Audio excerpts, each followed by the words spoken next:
Man, you know what? I think what makes a great student is somebody who knows why they're there. And that, I mean, that's the cap on it, right? It's like it doesn't get any deeper than that. It's like, do you know why you're here? Like, do you really know? And then it's like, of course they have to be honest about it. It's like sometimes they're not honest about why they're there, and you're like, okay. And I don't mean anything dangerous. I don't mean like anyone's there to learn how to kill people or anything. I just mean like, did you come here to make friends, bro? Is that what you came here for? That's cool. Like if that's what you did, that's cool. You're gonna make a lot of friends here. But like, I want to know why you're here so I can help you reach those small goals. Did you come here to lose weight? Okay, great. Yeah, please tell me that. Did you come here to meet a potential spouse? And some of those things are inherently problematic. If you came here to lose weight, that's problematic, right? Like, I know that people love to say jiu-jitsu is great for that, and it is. You will lose weight doing jiu-jitsu.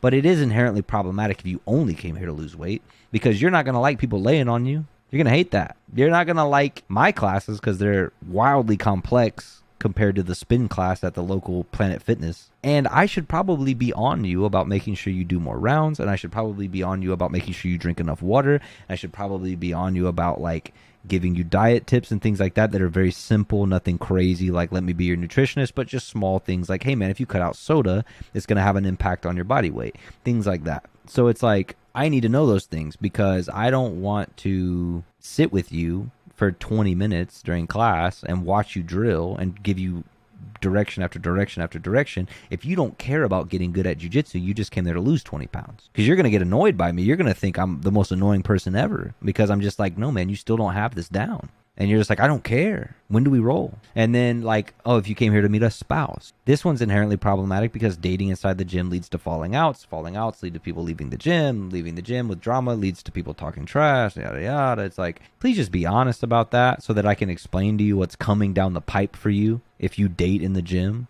I can't tell you can't date. It's not like I can just show up where you're dating and be like, hey, what is this shit? You know what I'm saying? That doesn't work.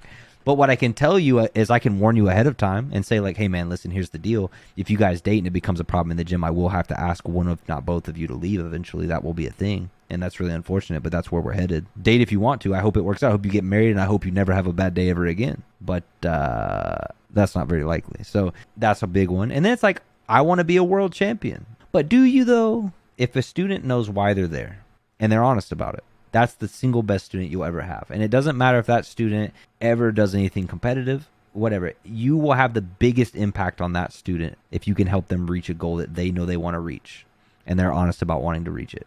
That guy that loses the 20 pounds is ecstatic. He lost the 20 pounds because that's the only reason he showed up. That guy that needed a social outlet has new friends, and that's the only reason he came. That guy that actually wanted to be a world champion and shows up twice a day and kills himself in the gym every day, when he finally has competitive success, you know what I'm saying? And then that also helps you to coach people because sometimes, like in our gym, I don't even really know if I know exactly how to say this without sounding like kind of an asshole, but there's a lot of people in our gym that are very competitively driven and they're very successful in what they do. They win a lot. And it's like sometimes I'll notice that the more hobby driven people feel out of place and they're just like, man, I'm not going to compete. And I don't even know if I should be training with these guys that are like black belt, world-class black belts because like, am I even giving them good training? Like, and like they have all these doubts that you didn't put in their head. You don't even have to say anything. You don't have to be like, hey man, you need to get it together. You don't have to say anything. And they build that right in their head. And if you know that someone is an inherently like hobby driven person, then you can say things to them along the way that encourage them. Like, hey man, listen, don't view this place as only invested in people who are going to become world-class competitors because this place is made up of people who want to become world-class competitors and people who want to help people become world-class competitors. So you're reframing it. Yeah, it's like you're one or the other, brother. Like, we need both.